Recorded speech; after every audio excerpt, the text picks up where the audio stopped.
Praise the Lord, hallelujah. एक बार फिर से मैं आपका स्वागत करता हूं इस परमेश्वर के वचन के अध्ययन में। Once again I welcome you to study the word of God. आइए मेरे साथ परमेश्वर का वचन हम लोग देखेंगे। प्रेरितों के काम 1 अध्याय 21 वचन से लेकर के 26 वचन तक। इसलिए जितने दिन तक प्रभु यीशु हमारे साथ आता जाता रहा, अर्थात यूहन्ना के बपतिस्मा से लेकर उसके हमारे पास से उठाए जाने तक जो लोग बराबर हमारे साथ रहे, उचित है कि उनमें से एक व्यक्ति हमारे साथ उसके जी उठने का गवाह हो जाए। तब उन्होंने 2 को खड़ा किया, एक यूसुफ को जो बरसबा कहलाता है, जिसका उपनाम यूस्तुस है, दूसरा मत्तियाह को, और यह प्रार्थना की, हे प्रभु, तू जो सबके मन जानता है, यह प्रकट कर कि इन दोनों में से तूने किसको चुना है कि वो इस सेवकाई और प्रेरिताई का पद ले जिसे यहूदा छोड़कर अपने स्थान को चला गया। तब उन्होंने उनके बारे में चिट्ठियां डाली और चिट्ठी मत्तियाह के नाम पर निकली। अतः वो उन 11 प्रेरितों के साथ गिना गया। परमेश्वर का धन्यवाद हो इस वचन के लिए। जो टॉपिक मैं आपके साथ शेयर करना चाहता हूं वो है मसीह के दर्शन को पूरा करने के लिए तैयारियां। यीशु मसीह का दर्शन, अंग्रेजी में अगर मैं कहूं टॉपिक होगा preparation for the fulfilling of the mission of Christ. मसीह के दर्शन को, मसीह के योजनाओं को, मसीह के मिशन को पूरा करने के लिए तैयारियां। तो अब यहां पर वो 120 चेले जो उपरौठी कोठरी में है, वो अब तैयारियां कर रहे हैं और पवित्र आत्मा के उतरने से पहले जो चीजों की कमी है वो पूरा हो। मेरे प्रियो, हम एक विश्वासी की तरह हैं। यदि हम चाहते हैं कि हम पवित्र आत्मा का बपतिस्मा पाएं, यदि हम चाहते हैं कि पवित्र आत्मा से भर जाएं, और यदि हम चाहते हैं कि परमेश्वर की वो सामर्थ जो पवित्र आत्मा हर एक विश्वासी को देता है वो हमें मिले, तो उससे पहले एक चेला होने के नाते, एक विश्वासी होने के नाते हमें कुछ ना कुछ तैयारियां करनी पड़ती है, या करना हमारे लिए जरूरी होगा। बिना इस तैयारी के हम कभी भी सोच भी नहीं सकते हैं, कल्पना भी नहीं कर सकते हैं कि पवित्र आत्मा हम लोगों के ऊपर उतरेगा और पवित्र आत्मा हमारे जीवन में कार्य करेगा। तो सबसे पहली चीज जो मैं यहां पर देखता हूं, उनके अंदर भूख और प्यास। They were ईगरली waiting for the fulfilment of the promise of Christ. वो लोग बड़े उत्साह के साथ परमेश्वर की प्रतिज्ञा के पूरे होने की बाट जोह रहे थे। तो यहां पर जो तैयारियां चल रही थी, ये इस बात को बताता है कि उन्हें कितना बेसब्री से इंतजार था कि परमेश्वर की प्रतिज्ञा उनके जीवन में पूरी हो, पवित्र आत्मा उनके ऊपर उतरे। एक विश्वासी की तरह यदि हम चाहते हैं कि हमें पवित्र आत्मा का बपतिस्मा मिले, तो हमारे अंदर वो भूख और प्यास हो। हमारे चर्च में कई विश्वासी हैं जो प्रार्थना कर रहे हैं कि प्रभु प्रतिज्ञा उनके जीवन में पूरी हो, लोगों को पवित्र आत्मा का बपतिस्मा मिले। लेकिन अभी उनके अंदर भूख और प्यास, वैसी भूख प्यास नहीं होती है जैसा कि परमेश्वर चाहता है कि उसके बच्चों के अंदर भूख और प्यास हो। तो सबसे पहली चीज परमेश्वर चाहता है हर एक विश्वासी के अंदर भूख और प्यास हो। दूसरी चीज, जब वो लोग तैयारी कर रहे हैं तो उन्होंने ढूंढ निकाला कि कमी क्या है। अभी विश्वासियों को कुछ समय हो गया था। जब हम देखते हैं यीशु मसीह जब बादलों पर उठा लिया गया, जी उठने के 40वें दिन फसह शनिवार को मनाया गया है। यीशु मसीह का जी उठना रविवार को हुआ। तो जी उठने के 40 दिन तक हम ये कह सकते हैं अभी भी उनके पास 9 दिन है पवित्र आत्मा के अवतरण में, अर्थात ये पिंतीकुस्त के दिन। तो ये लोग इन 9 दिनों में अपने आप को तैयार कर रहे थे। उनके अंदर बहुत ज्यादा भूख और प्यास थी। दूसरा, उन्होंने ढूंढ निकाला कि कमी क्या है जिसके कारण पवित्र आत्मा उनके ऊपर नहीं उतर रहा है। क्योंकि पवित्र आत्मा के उतरने के विषय में वो तुरंत चाह रहे थे कि तुरंत पवित्र आत्मा को उतरे।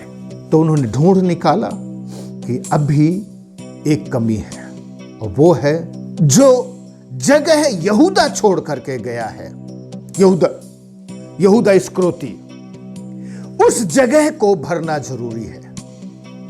क्योंकि यीशु मसीह ने 12 लोगों को चुना जो प्रेरित कहलाए, और उनका जो रिक्वायरमेंट था, जो शर्त है, पहली शर्त वो लोग यीशु मसीह के साथ रहे हों।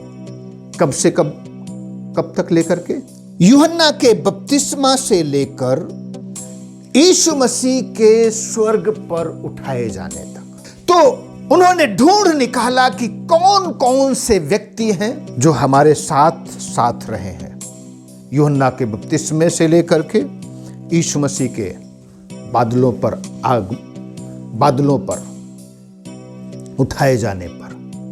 और दूसरी रिक्वायरमेंट यह है, उन्होंने प्रभु को देखा है कि यीशु मसीह मुर्दों में से जी उठा है। ये 2 रिक्वायरमेंट।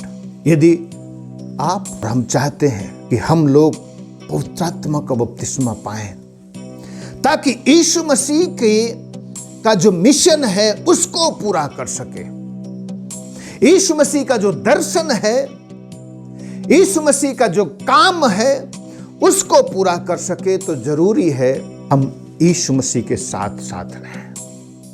यीशु मसीह के साथ रहने का मतलब स्पष्ट है।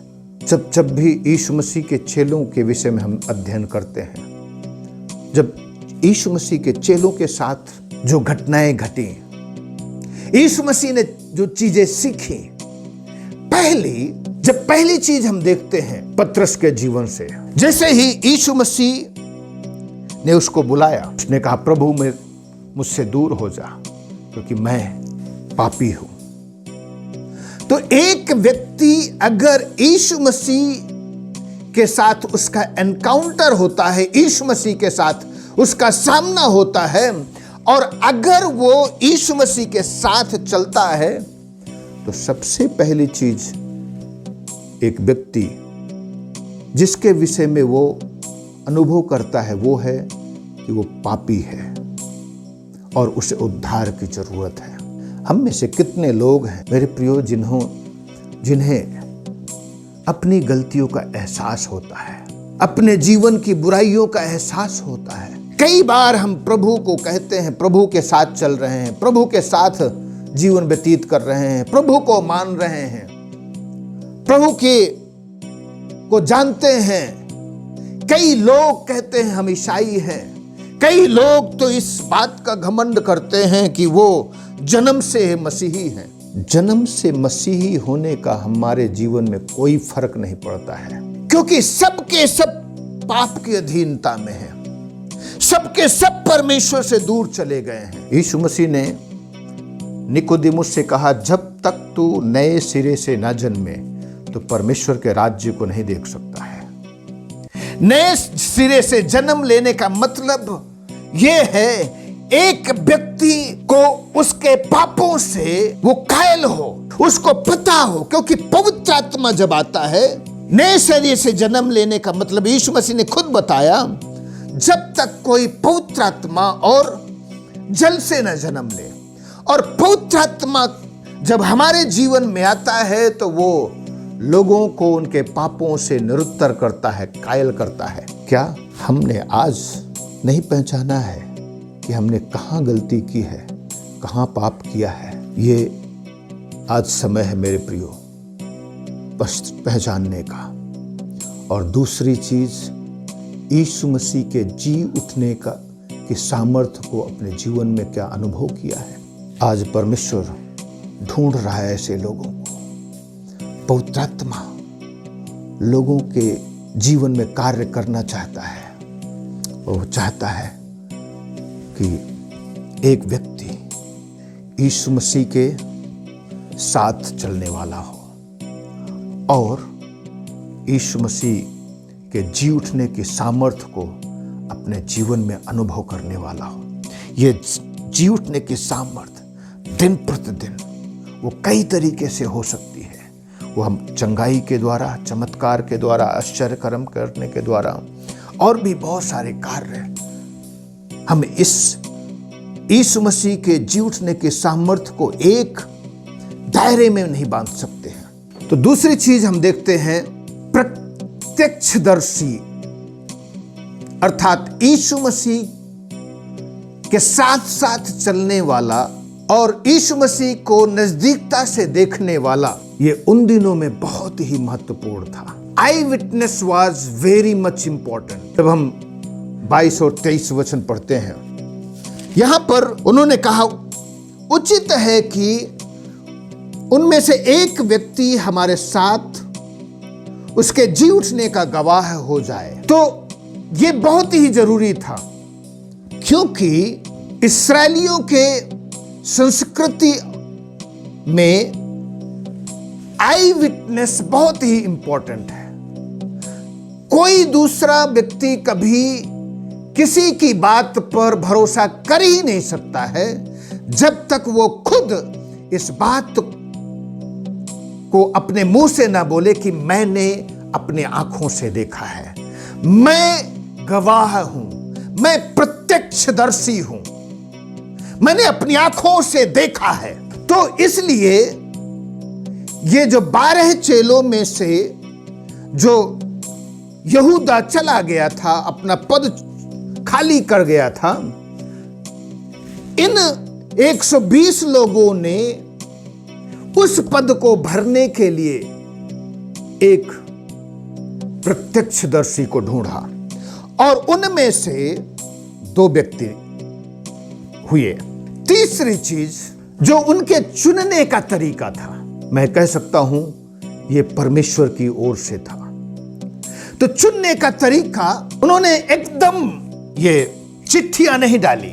उनके चुनने के तरीके में सबसे पहले प्रार्थना सम्मिलित है 24 वचन में। और यह प्रार्थना की, हे प्रभु, तू जो सबके मन जानता है, ये प्रकट कर कि इन दोनों में से तूने किसको चुना है। तो सबसे पहली चीज यह है, परमेश्वर जब चुनता है उसके लिए जो उस पर भरोसा करने वाले लोग हैं, विश्वासी हैं, उनके लिए जरूरी है कि परमेश्वर को खोजें, परमेश्वर का भय माने। और परमेश्वर को खोजने का मतलब यह है, स्पष्ट है, उन्होंने प्रार्थना की, तू जो सबके मन को जानता है। अंग्रेजी में शब्द है ओमनिशियंस, लोगों के मनों को जानने वाला, लोगों के हृदय को जानने वाला और लोगों के हृदय को जांचने वाला। जब हम लोग पुराने नियम में पढ़ते हैं, दाऊद कहता है 139 भजन में, तू मेरे उठने बैठने को जानता है और तू मेरे विचारों को दूर से ही परख लेता है, जांच लेता है। भजन संहिता 7 के 9 वचन में भी यही बातें हैं। परमेश्वर का वचन बताता है भजन 7 के 9 में, क्योंकि धर्मी परमेश्वर मन और मर्म का ज्ञाता है। तो जो परमेश्वर धर्मी है वो मन और मर्म का ज्ञाता है। वो लोगों के हृदय, लोगों के विचार, लोगों के मन को परख लेता है। इसलिए परमेश्वर का जो चुनाव होता है वो परफेक्ट और वो सिद्ध होता है। परमेश्वर जब किसी का मार्गदर्शन करता है, किसी की अगुवाई करता है, वो परफेक्ट और सिद्ध होता है, क्योंकि परमेश्वर कभी कोई गलती नहीं करता है। हालेलुया। चौथी चीज, उनका जो चुनाव था, चूंकि वो परमेश्वर की ओर से था, वो बिना पक्षपात के था, क्योंकि परमेश्वर कभी भी किसी का पक्षपात नहीं करता है। जब हम लोग रोमियो की पत्री उसका 2 अध्याय का 11 वचन पढ़ते हैं, वहां पर लिखा है परमेश्वर किसी का पक्षपात नहीं करता है। इसलिए जब उन्होंने वो चिट्ठी डाली, ये स्पष्ट है। मेरे प्रियो, आज हम जब इस दुनिया में रहते हैं, कई बार पक्षपात करते हैं। अपने बच्चों के बीच में पक्षपात करते हैं, अपने लोगों के बीच में पक्षपात करते हैं।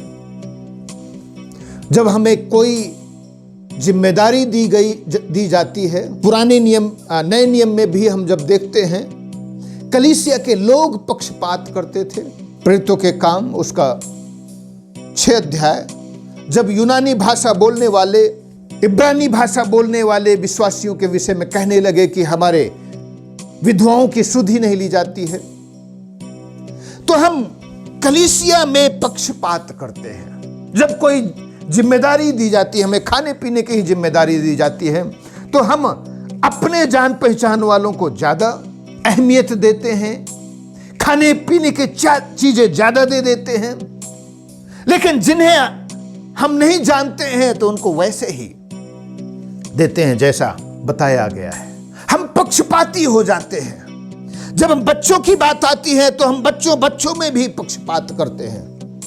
जो बच्चा ज्यादा हमारी बात को सुनता है, हम उसको ज्यादा अहमियत देते हैं, और जो बच्चा हमारी बात नहीं मानता है, उसको कोई अहमियत नहीं देते हैं। अपने हिस्से में भी उस बेटे को ज्यादा देते हैं अपनी संपत्ति में, जो बेटा हमारी बात को नहीं मानता है। मेरे प्रियो, हम पक्षपात करते हैं, लेकिन परमेश्वर कभी भी किसी का पक्षपात नहीं करता है। वो लोगों और लोगों के हृदयों को जानने वाला है। क्या हम अपने आप को तैयार करें, पहले से तैयार करें कि प्रभु अनुग्रह कर, हमारे अंदर से ये पक्षपाती हृदय को निकाल, हमें प्रार्थना करने वाला व्यक्ति बना, तेरे मार्गदर्शन को, तेरी अगुवाई को ढूंढने वाले लोग बन जाएं। और चूंकि यीशु मसीह तूने हमें बुलाया है, चुना है, ढूंढा है, हमें नियुक्त किया है, तो उस गैप को, जो गैप छोड़ करके एक प्रत्यक्षदर्शी गया है, उस जगह को हम भरें।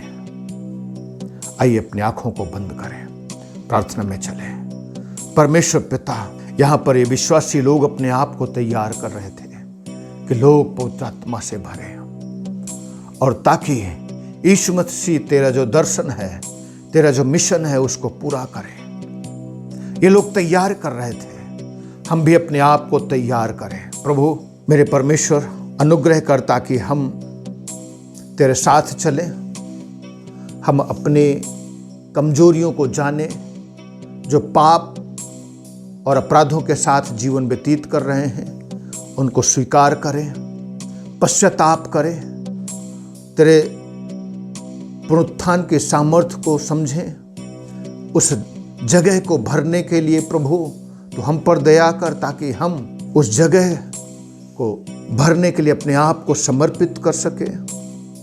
प्रार्थना करते हैं मेरे परमेश्वर, हमें प्रार्थना का मन दे, ताकि हम तेरे मार्गदर्शन को ढूंढें, तेरे मार्ग को ढूंढें, तेरे मार्गदर्शन के लिए तुझ पर भरोसा रखें, तुझ पर आश्रित बने।